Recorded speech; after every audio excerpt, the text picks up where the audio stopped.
अब आते हैं आज की कहानी की तरफ। आज की जो कहानी मैंने कई बार ये बात की आप लोगों से कि रिश्तों में बड़े पेच होते हैं, बड़े पेचो खम होते हैं, और ऐसा कोई रिश्ता नहीं है जो जुर्म से अछूता रहा हो। और कई बार कई अजीब अजीब चीज़ों के लिए भी क्राइम हो जाता है, मतलब जिसके बारे में हम सोचना भी नहीं चाहते और लगता है कि ऐसा भी हो सकता है। जैसे 10-10 रुपए के लिए कत्ल हो गया है। कई बार ऐसा होता है कि कई और रास्ते थे, कत्ल ना करो, तुम कुछ और कर लो तो भी बात बन सकती थी, लेकिन ऐसा नहीं होता है। तो बहुत सारी चीज़ें ऐसी लाइफ में होती हैं। अब ये जो आज की कहानी है, इसमें कायदे से एक शख्स एक अपने दोस्त से पिस्टल लेता है और कहता है कि मुझे पिस्टल चाहिए, एक शादी में जाना है और उस शादी में मुझे हवाई फायर करनी है। दोस्त उसको पिस्टल दे देता है, वो पिस्टल लेके जाता है, लेकिन उसको शादी से पहले कहीं और जाना था, कुछ हिसाब करने। और वो वहाँ पहुँचता है, वहाँ एक शख्स को गोली मारता है, उसकी मौत हो जाती है। उसके बाद वो आराम से गाड़ी से निकलता है, फिर उस शादी की जगह पे जाता है जहाँ से उसने अपने दोस्त से पिस्टल मांगी थी कि मुझे हवाई फायर करनी शादी में। और वो वाकई फिर शादी में जाता है और वहाँ उसी पिस्टल से हवाई फायर करता है, फिर अपने घर चला जाता है। लेकिन इस बीच में वो एक कत्ल कर चुका था। ये है इस कहानी का एक पार्ट। दूसरा जो मैंने कहा कि बहुत सारी चीज़ों के लिए क्राइम जो हो जाता है वो पता नहीं क्यों ऐसा होता है। दूसरा इसका पार्ट ये है कि इसी कहानी का कि एक गर्लफ्रेंड जिसकी ऑलरेडी शादी हो चुकी है, उसके बावजूद भी वो अपने बॉयफ्रेंड से मिलती रहती है, और फिर उस गर्लफ्रेंड के बाहर वो न चली जाए अपने पति के साथ, तो फिर मिलना जुलना बंद हो जाएगा, ख़त्म हो जाएगा। इसको सोच के कत्ल करना ज़रूरी था, और बस इसी सोच की वजह से वो कत्ल कर देता है। तो ये सारी चीज़ें इसी कहानी से जुड़ी हुई। कहानी है पंजाब के मोहाली की, साल 2005, दिसंबर का महीना, 5 दिसंबर की बात। 6 दिसंबर की सुबह 2005 में मोहाली और पंजाब के अलग अलग जो बड़े बड़े न्यूज़पेपर हैं उनमें एक बड़ी बड़ी खबर छपती है। खबर ये थी कि जो मोहाली शहर के रिटायर्ड चीफ इंजीनियर पंजाब के इंद्रजीत सिंह, उनके छोटे बेटे सुखविंदर सिंह की गोली मारकर हत्या। अब चूँकि चीफ रिटायर्ड इंजीनियर जो उनके बेटे और उसकी खुलेआम हत्या, खबर बड़ी थी, सनसनीखेज थी। इसके अलावा इसमें और भी इसलिए मामला था कि जो इनका बेटा था सुखविंदर, जिसके हाल में शादी हुई थी और जो एक दुनिया की जानी मानी सॉफ्टवेयर कंपनी जो है क्वार्क, उसमें एक बड़े पोस्ट पे काम करता था। तो टैलेंटेड, पढ़ा लिखा, एक बड़ी कंपनी में एक बड़े पोस्ट पर काम करने वाला। और इसके जो दूसरा जो बड़े भाई थे गुरविंदर सिंह, वो ऑलरेडी फॉरेन में सेटल वहाँ अपनी नौकरी कर रहे हैं। तो एक अच्छा परिवार, chief engineer, retired chief engineer का परिवार, और उनके बेटे की मौत, खबर बड़ी थी, हर एक कोई जानना चाहता था ऐसा क्यों हुआ। तो कहानी जो थी 6 दिसंबर की अखबार से पहले 5 दिसंबर की रात की, वो ये थी कि गुरिंदर सिंह जो फॉरेन में काम करता है, वो अपने घर आया हुआ था छुट्टियों पे, और मोहाली में ही था। रात को पूरी फैमिली एक साथ खाना खाती है। खाना खाने के बाद सुखविंदर सिंह की जो वाइफ है, वो खाना खाने के बाद अपने घर के बाहर कहती है कि थोड़ा वॉक करके आते हैं, टहलने के लिए चलते हैं। जो सुखविंदर सिंह की वाइफ, उसका नाम है नेकी। नेकी एक उर्दू शब्द भी है जिसको पुण्य भी कहते हैं, भलाई का काम। तो नेकी नलवा ये नाम है सुखविंदर सिंह की वाइफ की। तो खाना खाने के बाद वो अपने पति सुखविंदर से कहती है थोड़ा घर के बाहर वॉक करते हैं। सुखविंदर सिंह बाहर निकलता है। तो इसी दौरान में घर के बाहर ही सुखविंदर के बड़े भाई गुरविंदर सिंह, वो भी खड़े हुए थे। फिर ये तीनों ही मिलकर वॉक करने के लिए निकल पड़ते हैं। घर के सामने सड़क किनारे पार्क और ये था, वहाँ पे ये वॉक कर रहे थे। थोड़ी देर तक वॉक करने के बाद बड़ा भाई सुखविंदर का, गुरविंदर सिंह, वो दोनों पति पत्नी को अकेला छोड़ देता और कहता चलो मैं घर आ रहा हूँ, तुम लोग पीछे से आओ। तो वो पलट के जाता है। उसके ठीक 1-2 मिनट के बाद अचानक एक फायर की आवाज़ सुनाई देती है, गोली चलने की। और सड़क पे उस वक्त चूँकि बहुत ज़्यादा रोशनी भी नहीं थी, स्ट्रीट लाइट जल रही थी तब। और जैसी ही गोली की आवाज़ सुनाई देती है, उसके बाद सुखविंदर वहीं पे अचानक नीचे गिर पड़ता है। और गोली की आवाज़ सुनकर इधर नेकी चिल्लाती है, उधर बड़े भाई गुरविंदर को भी आवाज़ आती है, और नेकी की चीख सुनकर और गोली की आवाज़ सुनकर वो वापस पलट के आता है। फ़ौरन देखता है कि सुखविंदर ज़मीन पे गिरा हुआ और उसके गर्दन से खून निकल रहा है, और तब तक नेकी ज़ोर से चिल्लाती है। उसी वक्त एक बाइक गुजर रहा था, उस बाइक पे दो लड़के बैठे हुए थे और नेकी चिल्लाती है, उस बाइक की तरफ इशारा करती है कि इन दोनों ने कुछ किया है और ये देखो मार के भाग रहे हैं। तो बड़ा भाई उस बाइक के पीछे भागता है, लेकिन रात का वक्त था, बाइक तेज़ी से निकल जाती है, अंधेरे में नंबर भी नहीं देख पाता, वापस आता है। फिर ये लोग फ़ौरन उठाकर सुखविंदर को हॉस्पिटल ले जाते हैं, लेकिन तब तक देर हो चुकी थी और सुखविंदर की मौत हो जाती है। अब यहाँ तक कहानी थी पूरी।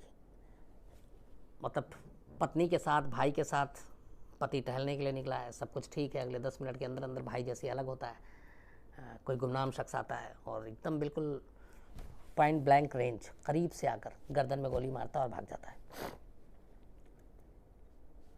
सुबह होती है, उसके बाद पुलिस की जांच शुरू होती है। अखबार में खबर थी, फैमिली बड़ी थी, रिटायर्ड चीफ इंजीनियर की, लड़का एक सॉफ्टवेयर कंपनी में ऊंचे पोस्ट पर। तो ये सारा प्रोफाइल मिलाकर हाई प्रोफाइल केस हो जाता है। पुलिस में भी इसको ढंग से इन्वेस्टिगेट करने की एक ऊपर से ऑर्डर होता है, क्योंकि आमतौर पे केस टू केस भी डिपेंड करता है। कई बार जब पता चलता है मीडिया में उसको ज़्यादा हाईलाइट हो रहा है या फिर कोई बड़ा ऐसा केस है, तो पुलिस भी थोड़ी उसको सीरियसली लेती है और बेचारे बहुत सारे आम लोगों के केस को यूँ ही नज़रअंदाज कर दिया जाता है। ये एक कड़वी हकीकत है। तो खैर पुलिस के ज़हीन दिमाग अफसर इस पूरे केस की तफ्तीश में लगते हैं। पूरे मौके को स्पॉट पे जहाँ पे मौका वारदात था वहाँ की तमाम छानबीन करते हैं। कुछ नहीं मिलता। इधर फैमिली सदमे में, फैमिली चूँकि एक जवान लड़के की मौत हुई थी और कुछ पता नहीं था क्या है, तो पुलिस को मौका भी नहीं मिल रहा था। घर में माँ बाप, भाई, बीवी सबके रो रो कर बुरा हाल, और तो पूछताछ किससे करें। तो पुलिस बाकी सारी चीज़ें करते हुए पहले कोशिश करती है कि सुखविंदर की जो प्रोफेशनल लाइफ है उसको देखें, क्या करें, क्योंकि फैमिली से बहुत ज़्यादा बातचीत तो हुई नहीं। तो जिस स्क्वायर कंपनी में सुखविंदर काम करता था वहाँ पे पुलिस ने कांटेक्ट किया, सुखविंदर के बारे में जानकारी ली कि कोई ऑफिशियल कोई लड़ाई या रंजिश। तो जब ये सारी पूछताछ हुई तो पुलिस को अचानक एक चौंकाने वाली जानकारी मिली।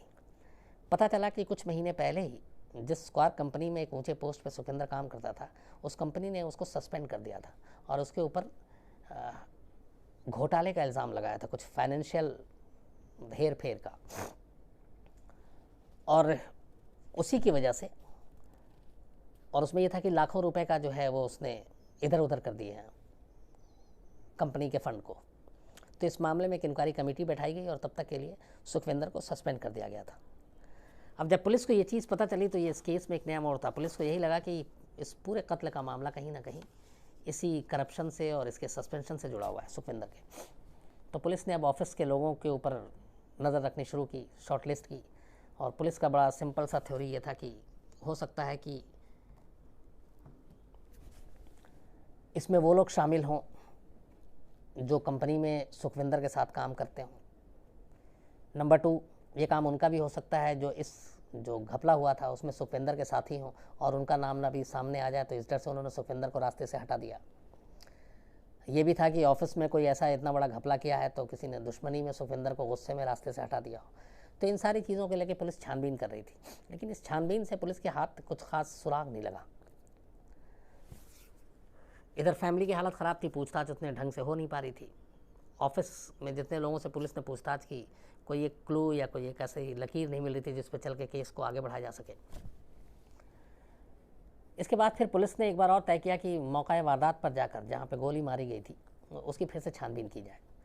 ये अपने यहाँ बहुत होता है कि पुलिस कई बार स्पॉट की तलाशी लेती, पहली बार में कुछ नहीं मिलता, दूसरी बार में मिल जाता। ये कई बार हुआ है। मतलब मेरे अपने जानकारी में आरुषि मर्डर केस में हुआ था, जब दूसरी बार गई तब बॉडी मिली। सलमान खान के हिरन केस में हुआ था कि पहली बार में कुछ नहीं मिला, दूसरी बार में पुलिस को वो खोखे और कारतूस मिल गए थे। तो पहली बार में पता नहीं क्यों इतनी सीरियसली लोग, जब पुलिस की टीम कई बार मार खा जाती है कि वो सही से उस जगहों की तलाशी नहीं लेती। तो खैर पुलिस दूसरी बार उस पूरे मौका वारदात की तलाशी लेने का फैसला करती, देखती कि शायद वहाँ से कोई क्लू मिले। वहाँ पहुँचती है, छानबीन होती है, पुलिस का लक साथ देता है और उस जगह से पुलिस को एक ड्राइविंग लाइसेंस मिलता है पड़ा हुआ सड़क किनारे। थोड़ी सी झाड़ी टाइप की भी थी, इसलिए किसी की नज़र नहीं पड़ी। तब पुलिस के हाथ ड्राइविंग लाइसेंस लेगा तो अब, लेकिन यहाँ पे ये था कि ड्राइविंग लाइसेंस क्या कातिल का है या कोई राहगीर यहाँ से गुजर रहा हो उसका है। मतलब पता करना बड़ा मुश्किल है कि इस केस से उसका क्या रिश्ता होगा। खैर ड्राइविंग लाइसेंस जो पुलिस को मिलता है, उस ड्राइविंग लाइसेंस को खंगालने के बाद पता चलता है कि ड्राइविंग लाइसेंस अमृतसर के रहने वाले एक लड़के हकीकत सिंह उर्फ ब्रांडी जो अमृतसर का रहने वाला हकीकत सिंह उर्फ ब्रांडी का है। और इसके बारे में थोड़े बहुत क्राइम के केसेस भी अमृतसर में दर्ज थे। तो पुलिस को ये ड्राइविंग लाइसेंस मिला, हकीकत सिंह नाम पता चला, अमृतसर का रहने वाला ये मालूम हुआ। लेकिन क्या सुखविंदर के कत्ल से उसका कोई रिश्ता है, इसको इस्टेब्लिश करने के लिए पुलिस को सिर्फ ड्राइविंग लाइसेंस नहीं और भी सबूतों की ज़रूरत थी। तो पुलिस ने अपनी तफ्तीश अमृतसर तक आगे रखी, लेकिन वहाँ भी इससे ज़्यादा और कोई जानकारी मिली नहीं। और इस दौरान में जब सुखविंदर सिंह से पूछताछ की गई तो उसने कहा कि उसके ड्राइविंग लाइसेंस चोरी हो गया था, जो आमतौर पर ऐसे केसेस में लोग बोलते हैं, और शायद चोर ने कहीं फेंक दिया हो। तो पुलिस भी उस वक्त उसके मौका वारदात पे उसकी मौजूदगी को लेकर बाकी चीज़ें अभी जोड़ नहीं पाई थी,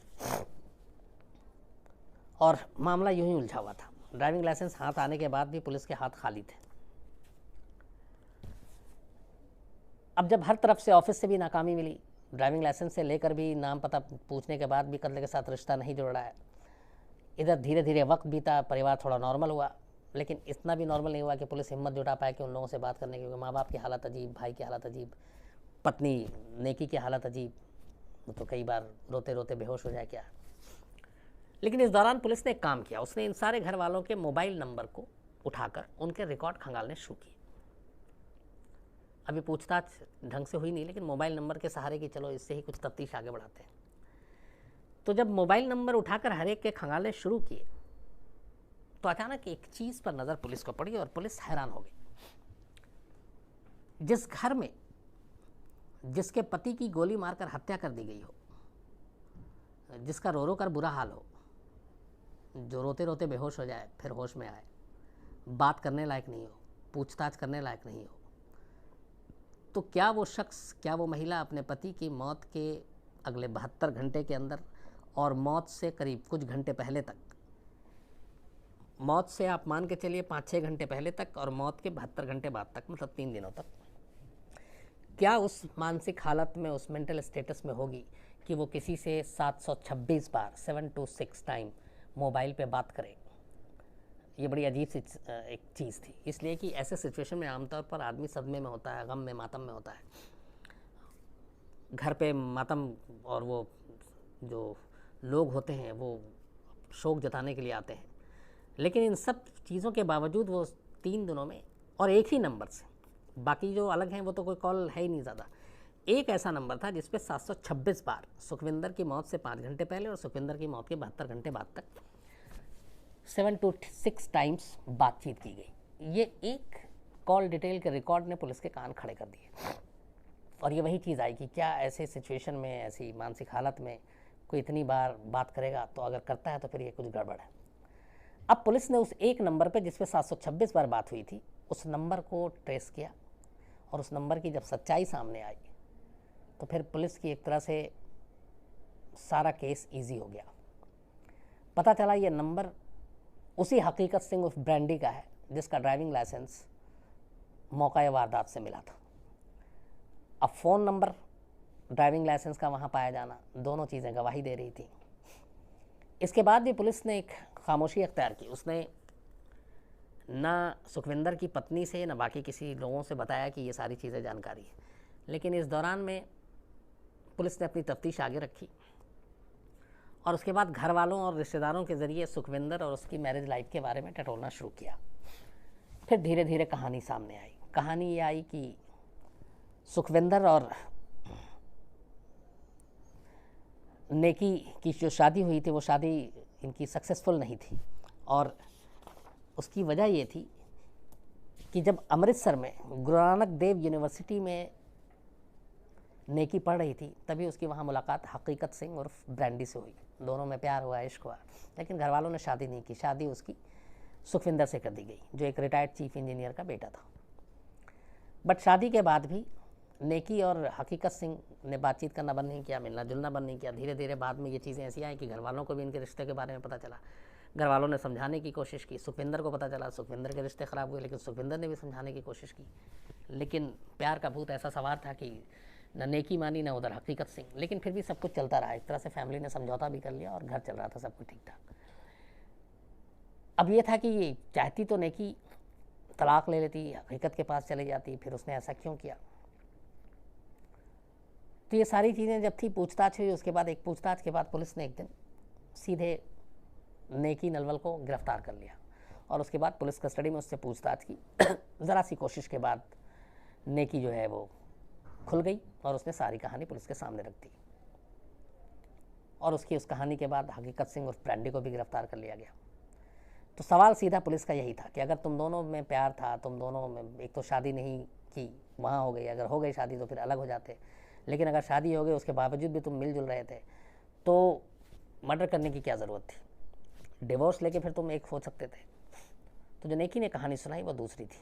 उसकी कहानी के हिसाब से जब सुखविंदर ने अपना जॉब शुरू किया और उस कंपनी में उसके ऊपर फ्रॉड के इल्ज़ाम लगे और उसको सस्पेंड किया गया, तो उसके बाद सुखविंदर ने फैसला किया था कि एक बार वो इस केस से उबर जाएगा, क्लीन चिट मिल जाएगी, फिर वो ये कंपनी छोड़ेगा और परमानेंटली दुबई में शिफ्ट हो जाएगा।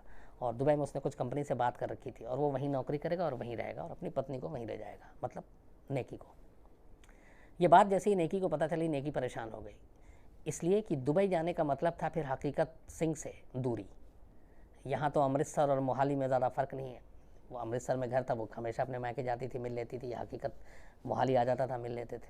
लेकिन दुबई अमृतसर और मोहाली जैसे नज़दीकी नहीं थी, दूर थी और एक दूसरा देश था, तो वहाँ इतनी आसानी से, इतनी फ्रिक्वेंटली आप मिल नहीं सकते थे। तो जैसे ही सुखविंदर का ये प्लान पता चला दुबई में जाकर सेटल होने का, नेकी परेशान हो गए और उसके बाद उसने हकीकत सिंह से मिलकर ये फ़ैसला किया कि ऐसा नहीं होगा, विदेश नहीं जाएंगे, हम यहीं रहेंगे। तो फिर हल क्या है? तो हल ये था कि इसको रास्ते से हटा दो। डिवोर्स देना हल इसलिए नहीं था कि उसे मालूम था उसके बाद जायदाद में उसे हिस्सा नहीं मिलेगा और इसलिए वो डिवोर्स लेना नहीं चाहती थी। हकीकत सिंह की फाइनेंशियल कंडीशन उतनी थी नहीं कि वो डिवोर्स लेकर उसको उस तरीके से रख सके, तो वो प्रॉपर्टी भी चाहती थी, हकीकत को भी चाहती थी और अपने पति से छुटकारा भी चाहती थी। इन तीनों चीज़ों ने मिलाकर उसको इस प्लान के लिए बनाने पे मजबूर किया कि वो अपने ही पति को अपने रास्ते से हटा दे। इसके बाद उसने हकीकत सिंह को ये सारी चीज़ें समझाई, हकीकत तैयार हुआ। 5 दिसंबर की रात जब ये घर से अपने टहलने के लिए निकली थी नेकी, तो 5 दिसंबर 2005 की रात, तो हकीकत को मालूम था और उस दिन ये फोर्स करके सुखविंदर को अपने साथ वॉक पे ले गई थी जानबूझकर, क्योंकि प्लान ये था वॉक पे आएंगे और अंधेरा होगा, वहाँ पे फिर गोली मारी जाएगी। लेकिन गलती से उसमें एक चीज़ हो गई थी कि सुखविंदर का भाई गुरविंदर जो है वो उनके साथ हो गया। तो जब तक गुरविंदर साथ रहा, वो हकीकत वहीं पर घूमता रहा। वो एक कार में था, लेकिन उसने गोली नहीं चलाई क्योंकि उसे खतरा लगा कि भाई के सामने पकड़े जाने का। जैसे ही गुरविंदर उन दोनों को छोड़ के पति पत्नी को अकेले जाता है, तभी ये फटाक से गाड़ी से उतरता है, बिल्कुल चूँकि मालूम था कि नेकी उसके साथ मिली हुई है और इससे पहले कि सुखविंदर को समझ पाता, वो बिल्कुल पॉइंट ब्लैंक रेंज से, मतलब जाकर गले में एकदम बंदूक लगभग सटाकर फायर करता है और गाड़ी में बैठ के भाग जाता है। इस दौरान में जैसे ही फायर की आवाज़ आती है, नेकी चीखती है और भाई भाग के आता है। जब भाई भाग के आता है तो उसका ध्यान भटकाने के लिए अचानक उसी वक्त एक मोटरसाइकिल गुजर रही थी वहाँ से। वो थोड़ी दूर गुजर गई, तभी अचानक चीखते चीखते कहती है कि वो उसने कुछ किया, तो वो मोटरसाइकिल सवार की तरफ इशारा करती है, जबकि असल में कार में सवार होकर हकीकत सिंह वहाँ से भागा था। तो ये सारा अपने आशिक से दूरी ना हो, दूर ना जाना पड़े, मिलने का सिलसिला बंद ना हो, सिर्फ उसके लिए एक बीवी ने अपने एक आशिक के साथ मिलकर अपने ही पति का खून करवा दिया। दोनों पकड़े गए, दोनों के ऊपर मुकदमा चल रहा है और लेकिन एक फैमिली ने अपना एक जवान बेटा खो दिया। तो मैं फिर शुरू में वही आता हूँ कि मालूम नहीं ऐसा क्यों होता है। ऐसे सारे रिश्ते जो है वो जिनके साथ जुर्म जुड़े हुए होते हैं, कई ऐसी चीज़ें होती हैं। जैसे यहाँ पे फिर वही है कि अगर इतना ही प्यार था तो फिर डिवोर्स लेके भी कर सकते थे। प्रॉपर्टी का फिर क्या लालच, जो तुम्हारा इतना, जो तुमसे दूरी बर्दाश्त नहीं कर सकता था, जो तुम्हारा दुबई जाना बर्दाश्त नहीं कर सकता, वो तुमको रख सकता था। लेकिन इसका मतलब है कि यहाँ सिर्फ पैसे नहीं, यहाँ लालच भी था और भी चीज़ें थी। तो इन्हीं चीज़ों में फंस के इंसान जुर्म के रास्ते पे भटकता है और चल पड़ता है, लेकिन उसका अंजाम हमेशा बुरा होता है। ना उसे दौलत मिली, ना पति रहा और ना ही आशिक के साथ वो आज़ाद ज़िंदगी जी पाई, सलाखों के पीछे पहुँच गई। तो ये थी पूरी कहानी आज की।